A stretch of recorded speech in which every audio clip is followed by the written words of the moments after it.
নতুনত্ব কার না ভালো লাগে, তাই নতুন একটা জিনিস আজকে ট্রাই করব।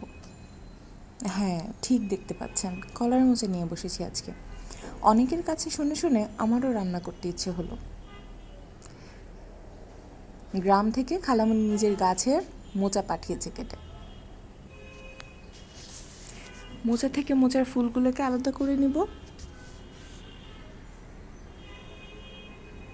প্রসেসটা অনেক লম্বা, তবে দেখি খেতে কেমন হয়।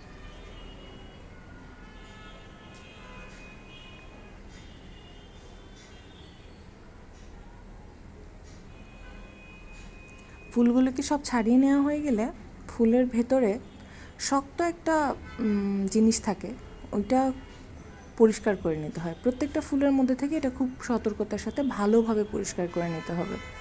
এই জিনিসটা খাওয়া যায় না, এটা সেদ্ধ হয় না।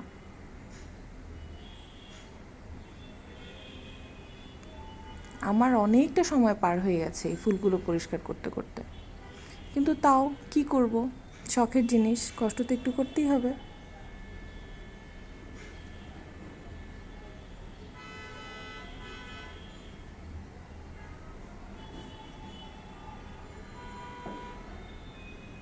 সবগুলো ফুল পরিষ্কার করা হয়ে গেছে। এবার ফুলগুলোকে আমি অফ ক্যামেরায় ভালোভাবে কুচি করে নিব। কুচি করে নিয়ে ফুটন্ত গরম পানিতে প্রায় 3 থেকে 4 মিনিট ভালোভাবে সেদ্ধ করে নিব ফুলগুলোকে। এরপর একটা স্ট্রেনারে ছেঁকে নেব। এখন আমি রান্না করতে বসে গেছি। প্রথমে প্যানে পেঁয়াজ দিয়ে নিলাম। পেঁয়াজটা একটু ভাজা ভাজা হয়ে গেলে ওতে পরিমাণ মতো লবণ, হলুদ, জিরা, রসুন, মরিচ অল্প অল্প পরিমাণে দিয়ে ভালোভাবে কিছু অংশের ফুল আমি ভুনা করে নেব, সবটা না। কারণ আমি অনেকের কাছেই শুনেছি মোচা চিংড়ি মাছের সাথে অথবা চিংড়ি মাছ ছাড়া এক একজন এক এক রকমভাবে বলেছে। তাই আমি ভাবলাম আমি 2 রকমভাবেই ট্রাই করে দেখি কোনটা খেতে কেমন হয়। তাই প্রথমে আমি চিংড়ি মাছ ছাড়া যেভাবে রান্না করতে চেয়েছিলাম সেভাবে রান্না করে নিচ্ছি।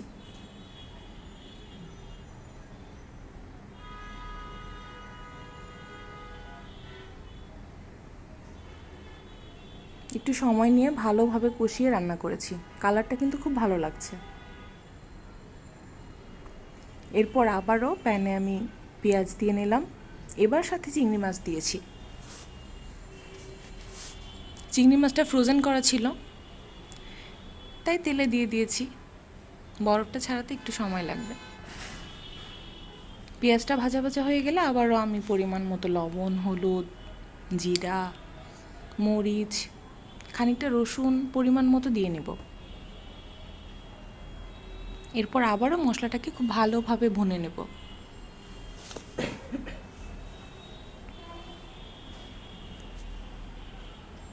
মশলাটা চিংড়ি মাছ দিয়ে খুব ভালোভাবে কষানো হয়ে গেলে আবারও খানিকটা ফুল দিয়ে দিব।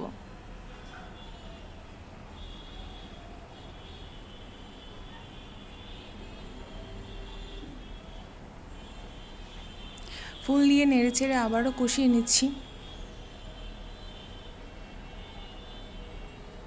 এখন একটু ধনেপাতা দিয়ে দেব। এটা আমাকে কেউ বলেনি, কিন্তু আমার কাছে মনে হলো ধনেপাতাটা ভালো লাগবে। দেখেন, এটাও খুব ভালো হয়েছে।